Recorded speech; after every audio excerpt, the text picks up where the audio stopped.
Shalom, salam satu tubuh Kristus, saudaraku terkasih, sebangsa dan setanah air Indonesia.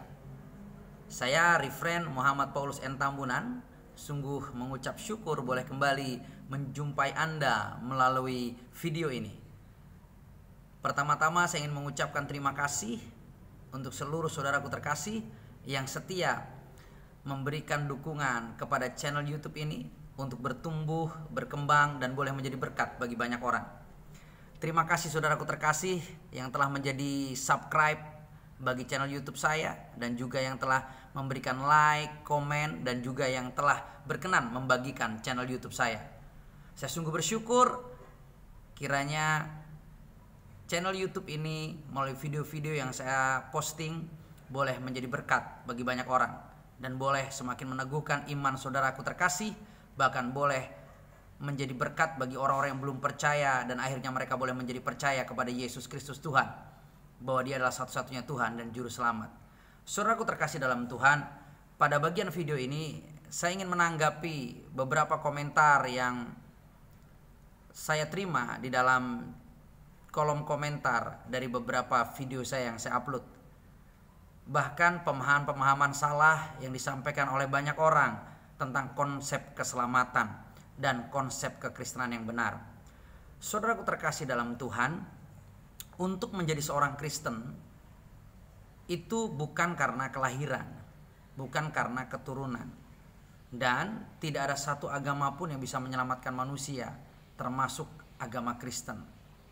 Yang bisa menyelamatkan manusia hanyalah satu pribadi, yang namanya Tuhan dan Juru Selamat, yaitu Yesus Kristus Tuhan. Kita akan bahas satu-satu saudaraku. Yang pertama, saya ingin meluruskan tentang konsep keselamatan terlebih dahulu. Tentang konsep bagaimana keselamatan itu boleh kita terima. Saudaraku terkasih dalam Tuhan, tidak ada satu agama pun di dunia ini yang Tuhan ciptakan. Seluruh agama di dunia ini adalah ciptaan manusia. Agama apapun itu terlahir dari manusia. Agama apapun itu, agama yang dikenal oleh seluruh masyarakat dunia itu adalah ciptaan manusia. Karena Tuhan lahir ke dunia sebagai pribadi manusia, menjadi juru selamat di dalam Yesus Kristus Tuhan, tidak pernah memperkenalkan suatu agama apapun. Bahkan Tuhan yang menciptakan semesta langit dan bumi ini tidak pernah memperkenalkan dirinya sebagai satu agama atau satu pribadi di dalam konsep agamawi. Saudaraku terkasih dalam Tuhan, keselamatan itu adalah pemberian. Belum tentu orang yang lahir sebagai Kristen selamat masuk surga, belum tentu. Jika dia tidak mengenal pribadi Yesus dan dia tidak hidup mengikuti kehendak Bapa dan melakukan apa yang Yesus Kristus lakukan. Bagian firman berkata, kerjakanlah keselamatanmu.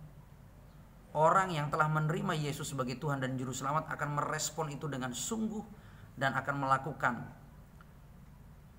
tugas tanggung jawabnya sebagai pribadi yang menerima anugerah keselamatan.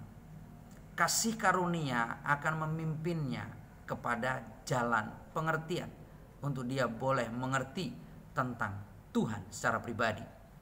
Jadi saudaraku terkasih dalam Tuhan, sekali lagi, seorang bisa menjadi orang Kristen itu bukan karena kelahiran. Tapi kalau seseorang bisa menjadi seorang pribadi yang beragama Kristen, itu adalah hasil dari kelahiran. Jika seorang bapak melahirkan seorang anak yang beragama Kristen, maka anaknya pun akan memiliki agama Kristen. Tapi untuk menjadi pribadi Kristen sebagai pengikut Kristus, itu adalah sebuah kasih karunia. Tuhan menganugerahkan itu secara cuma-cuma. Dan kasih karunia itu akan menjadikan kita pribadi yang mengenal pribadi Tuhan. Dan oleh karena kasih karunia itu, kita akan bekerja lebih keras daripada siapapun secara pribadi. Ada satu bagian firman Tuhan yang menarik saudaraku terkasih dalam Tuhan, yang ditulis di dalam 1 Korintus pasal yang ke-15 Ini adalah satu hal yang sangat menarik sekali untuk kita renungkan secara bersama-sama. Bagian firman ini tertulis di dalam 1 Korintus pasal yang ke-15 ayat yang ke-10. Tetapi karena kasih karunia Allah, aku adalah sebagaimana aku ada sekarang. Selanjutnya dikatakan, dan kasih karunia yang dianugerahkannya kepadaku tidak sia-sia. Sebaliknya aku telah bekerja lebih keras daripada mereka semua.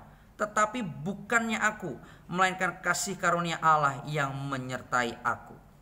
Jadi saudaraku terkasih dalam Tuhan, seseorang yang dilahirkan sebagai pribadi yang memiliki agama Kristen, belum tentu dia akan bekerja keras untuk melakukan kehendak Tuhan. Belum tentu dia mampu bekerja keras untuk memuliakan Tuhan, untuk menjadi seorang hamba, jika dia belum menerima Yesus Tuhan secara pribadi sebagai Tuhan dan Juru Selamatnya, dan dia belum menerima kasih karunia itu. Tapi di saat seseorang menerima kasih karunia itu, maka orang itu akan bekerja lebih keras daripada siapapun. Bukan oleh karena kemampuannya, bukan oleh karena sekolahnya, bukan karena kepintarannya, tapi oleh karena kasih karunia itu yang bekerja di dalam dirinya. Kasih karunia itu akan menghasilkan suatu ledakan besar dalam kehidupan seseorang, dan akan mengubah seseorang itu menjadi seorang hamba yang taat, yang setia, yang maksimal, yang gigih, yang mau bekerja keras untuk melakukan kehendak Tuhan Allahnya. Jadi saudaraku terkasih dalam Tuhan, mari kita melihat diri kita secara pribadi. Apakah kita sudah menerima kasih karunia itu? Atau kekristenan kita hanya sekedar pribadi yang memiliki agama Kristen karena kelahiran, bukan karena kasih karunia yang sudah kita terima untuk kita bisa hidup dan mengerjakan segala sesuatu kehendak Bapa dengan keras, lebih keras, dengan satu tujuan, memuliakan namanya di dalam Yesus Kristus Tuhan itu.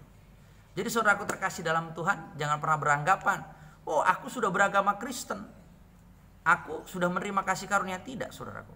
Kasih karunia itu adalah milik seorang pribadi yang dipilih oleh Tuhan, dan pribadi itu akan menjadi seorang hamba Tuhan, mengerjakan segala kehendak Kristus dalam hidupnya, maka dia disebut orang Kristen.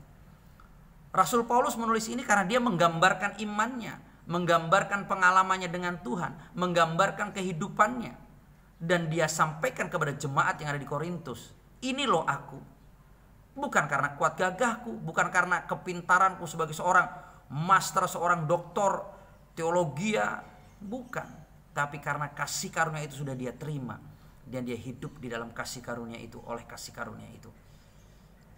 Jadi saudaraku terkasih dalam Tuhan, mari kita renungkan. Dan saudaraku yang belum percaya kepada Yesus Kristus Tuhan, yang menonton channel YouTube saya tegaskan, tidak ada satu agama pun yang bisa menyelamatkan manusia, sekali lagi, kecuali satu pribadi, Tuhan Yesus.